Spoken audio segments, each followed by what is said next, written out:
Créer un spectacle, c'est tout un art. Il faut maîtriser pas mal de paramètres et si on n'a pas l'habitude, on est vite perdu et on se demande par où commencer. Mais ne t'en fais pas, je vais t'éclairer et d'ici la fin de cette vidéo, tu connaîtras les 5 étapes pour pouvoir créer ton premier spectacle de magie.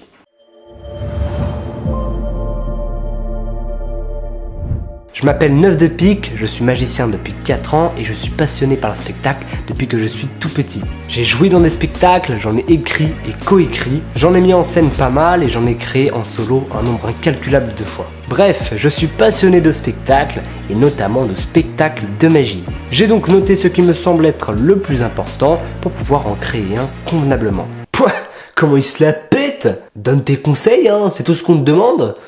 Un ouf lui, un ouf. La première étape est vraiment cruciale et est valable pour tous les objectifs que tu te fixeras dans ta vie. On oublie souvent de se fixer une deadline. Et comme disait Emmanuel Diaz, un objectif sans deadline, c'est un rêve. Tu vas te fixer par exemple une date pour dans 2 semaines, ce qui est largement suffisant pour un premier spectacle, et tu auras 14 jours avant de le présenter. Et donc 14 jours pour préparer un show convenable et présentable. Ok. Mais du coup, on fait quoi pendant ces 14 jours? Pendant 14 jours, tu vas créer l'entièreté de ton spectacle et c'est ce qu'on va voir aujourd'hui. Mais avant, si tu es un débutant ou un magicien plus expérimenté et que tu désires t'améliorer considérablement, sache que je viens de créer ma newsletter. Tous les lundis, tu recevras dans ta boîte mail des conseils pour devenir un meilleur magicien et pour progresser plus vite. Si tu es intéressé, je t'invite à cliquer sur le premier lien dans la description pour t'y abonner. Non mais le mec fait encore sa pub, tranquille, comme d'hab hein. Bref, passons à la seconde étape. Trouver une idée. La créativité c'est quelque chose d'assez abstrait, c'est pourquoi je te conseille de tout simplement noter tout ce qui va t'inspirer. À chaque fois que tu vas avoir une idée dans ta journée, quelque chose qui t'inspire, eh bien tu vas le noter. Toutes les idées sont les bienvenues, même celles qui te semblent nulles au premier abord. Faire piocher un brocoli, la tête en bas, en imitant un chimpanzé. Pas mal. Ouais, mais il y a des limites, hein. Bon, en tout cas, pour prendre des notes, je te conseille une excellente application disponible sur iOS et Android qui se nomme Bear et qui te permet de classer et de trier tes notes très facilement. Après avoir trouvé une idée, on passe à la préparation du spectacle. Et donc, la première étape pour commencer à mettre en œuvre ton idée, c'est l'écriture. Oh putain, encore ? Alors je te rassure, c'est pas obligatoire, tu fais bien sûr ce que tu veux, mais je te conseille en tout cas d'écrire le principal.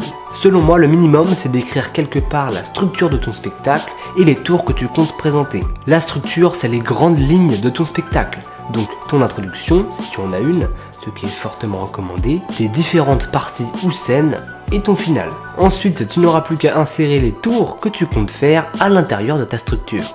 Alors bien sûr, c'est un modèle de structuration que tu peux reprendre, mais si jamais tu le sens mieux d'une autre manière, je t'invite à le faire. Et n'hésite pas à me dire si tu veux en savoir plus sur ma manière d'écrire un spectacle, un numéro ou encore un tour de magie, j'en ferai alors une vidéo. L'étape suivante, c'est de répéter. Tu te répètes un peu, je trouve. Je trouve, hein, perso. Comment ça? Bah dans toutes tes vidéos, tu dis la même chose. Change de disque un peu, je sais pas moi, parle de brocoli, de chimpanzé. Non. Ok. Les répétitions. C'est à ce moment-là que tu vas gérer la mise en scène, que tu vas faire les améliorations principales et que tu vas commencer à avoir une vision claire de ce que ça pourrait donner. Donc tu vas suivre ta structure pour commencer à t'entraîner et mettre en forme de manière plus concrète ton spectacle. Ensuite, plus qu'à répéter encore et encore ton show jusqu'à atteindre une maîtrise satisfaisante et présentable. Après, bien sûr, libre à toi de déterminer le niveau de maîtrise que tu désires atteindre. Bah, niveau maîtrise, j'ai du taf, hein. J'ai un brocoli à faire piocher. Un brocoli! Et pour finir, je te propose un petit florilège d'astuces pour que tu crées des spectacles, dont une majorité de mon ami Magicsan. Premièrement, ne vise pas trop haut pour ton premier spectacle. Fais simple.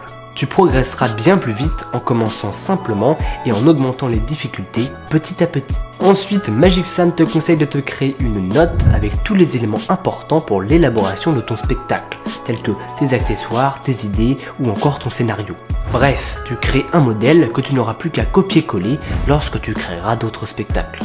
Magic Sam te conseille également de faire véhiculer un message ou en tout cas au minimum de faire en sorte que tes spectateurs repartent en ayant passé un agréable moment en ta compagnie. Mais surtout et le plus important, il te conseille de te faire ta propre expérience. Je t'invite donc à passer à l'action dès maintenant, tout d'abord en t'inscrivant à ma newsletter. Premier lien en description. En attendant, n'hésite pas à liker et à t'abonner si cette vidéo t'a plu. Et je te dis à très vite, c'était 9 de pique, vive la magie et à bientôt.